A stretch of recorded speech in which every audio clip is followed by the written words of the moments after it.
Hello everyone and welcome back to Thai Talk with Dan. Now it's always nice to hear about people's adventures here in Thailand. So our next story is from Harry, who sent in some previous stories before that people have really enjoyed and some people have actually hated, because he talks about his life here in Thailand when he's visited. So this story now is about a go-go bar here in Pattaya and about a crazy expat that he met there. So without further ado, let's get into today's story. Hi Dan, thank you for what you do. I love your honesty and willingness to help others. I'm a few years away from retirement and getting ready for it. After 4 trips to Thailand over 25 plus years, multiple pleasurable adventures there, and listening to your channel for a few months, I've concluded that Thailand can certainly chew you up and spit you out.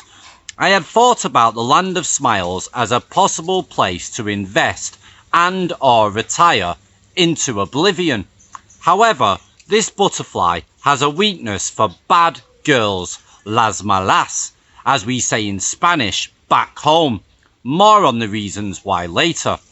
Now more than ever, and thanks to you and hands-on recent experience, I understand that would be my very demise.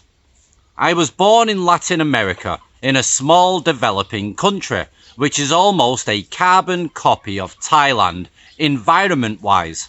I was educated in US where I met my Japanese wife. 2 years after marriage, my wife and I moved to Tokyo in mid-1996.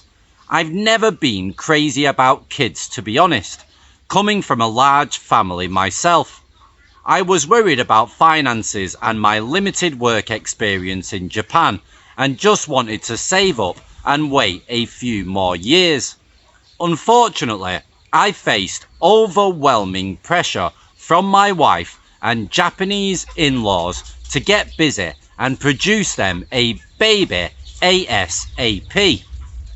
The in-laws even paid for a very belated honeymoon trip to Bangkok and Pattaya as a gift for us to get busy and procreate.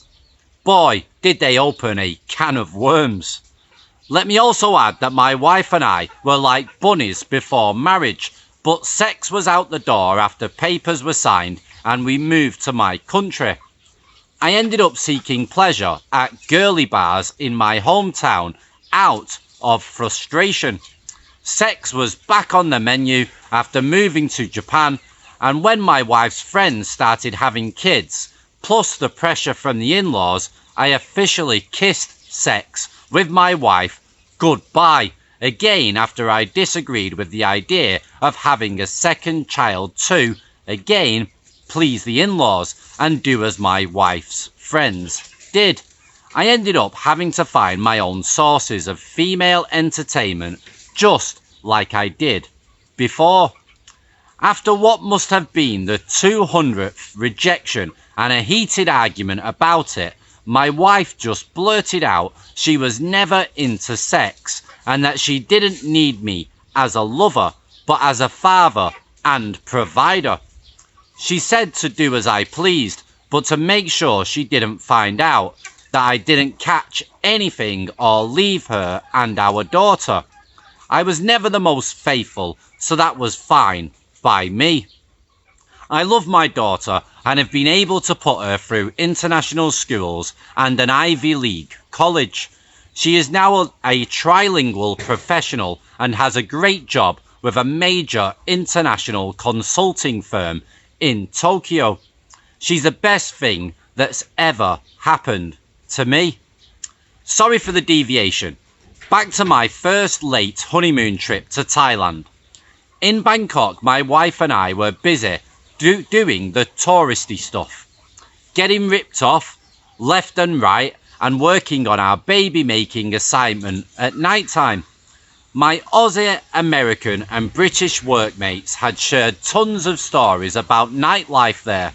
So once in Pattaya, the second leg of our trip, I decided to see for myself.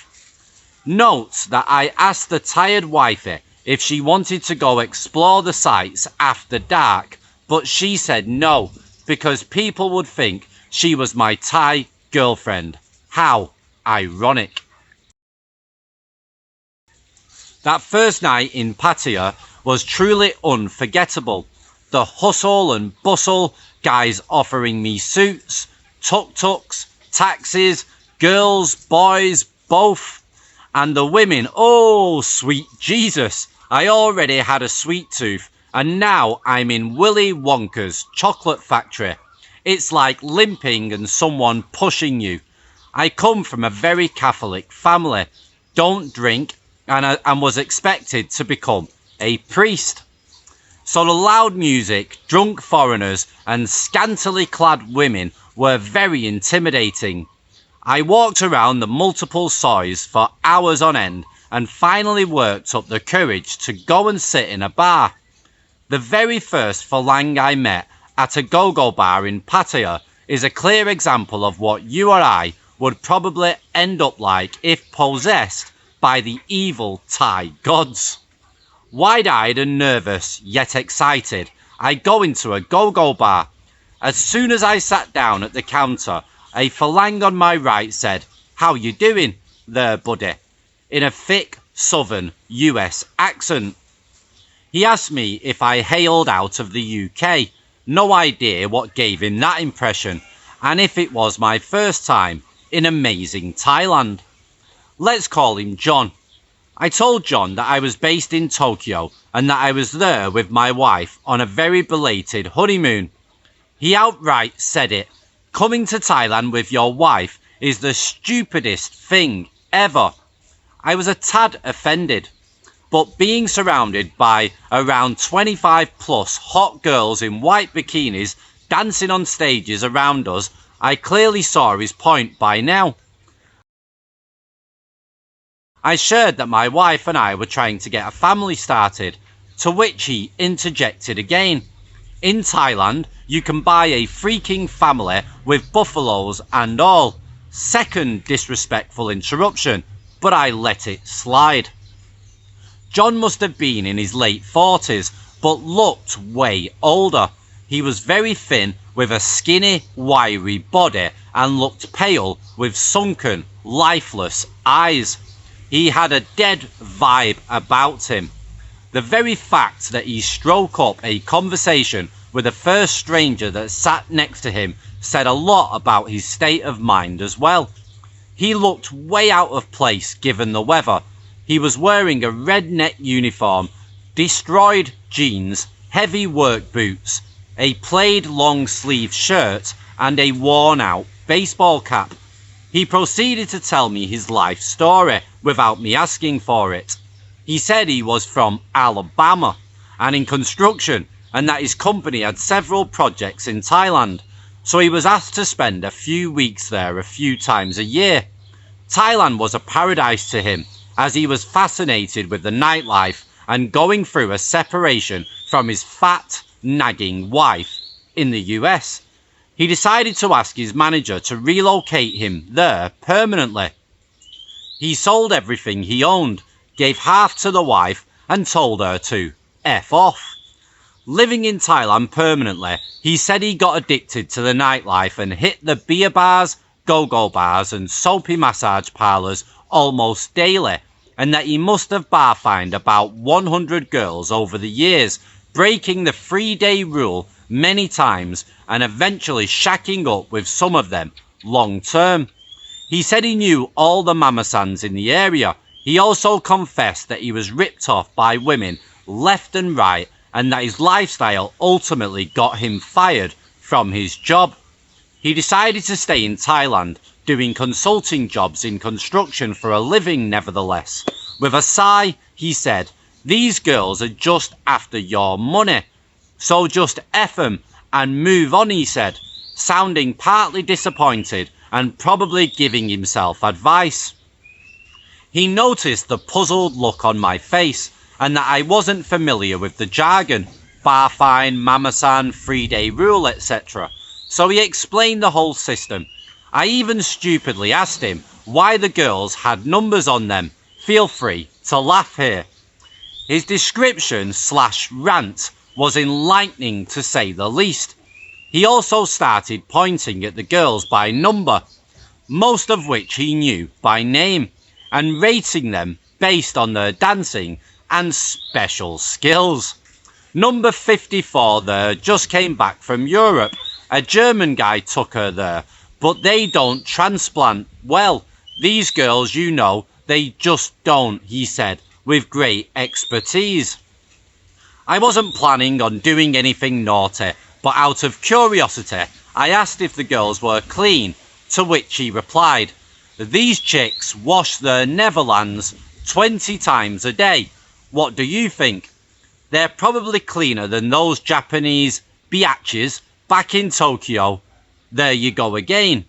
I was getting a Harvard level crash course on Thai hooker economics from a connoisseur, so I was used to and amused by his rude comments by now.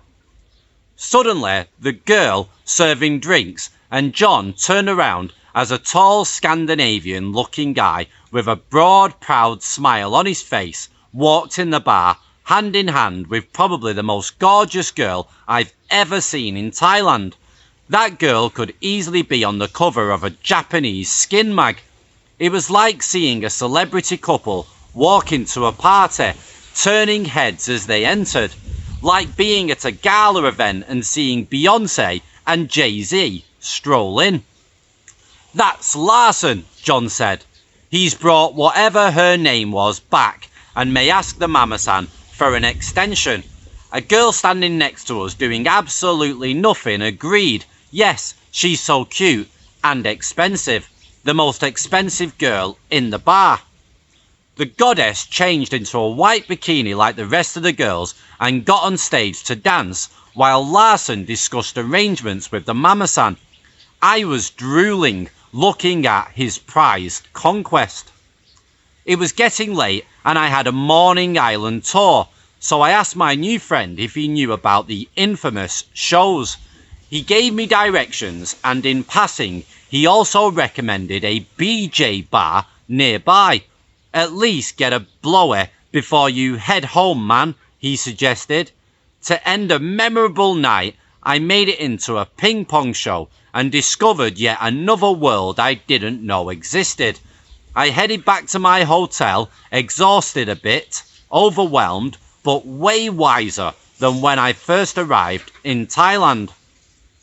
On a family trip in Bangkok in 2004, I jokingly reminded my daughter that she was conceived in Thailand. My wife cheekily followed up saying she hoped single Thai mums would not be waiting for me at the airport. Yikes, sick burn, sigh. And to think that my ultra-Catholic mum wanted me to join the seminary. I've been to the land of smiles 3 more times and have gathered enough mileage to burn in hell for eternity. Been there, done that. I can proudly say I have survived Thailand pretty much unscathed, though apart from a short-lived period of infatuation with a soapy massage girl, a couple of unplanned indiscretions with a ladyboy and a broken condom that sent a very spooked Thai freelancer and moi to a hospital for lab tests without further issues. I haven't lost money on girls or allowances for these girls, thank goodness. Thinking back though, I don't want to end up like lifeless John, sipping on a beer at a bar, waiting for a stranger to sit next to me to bore them with my life story. Brothers, beware. You don't mess with Thailand. Handle with care. It can chew you up and spit you out. Thank you again, Dan, and greetings from Tokyo. Harry.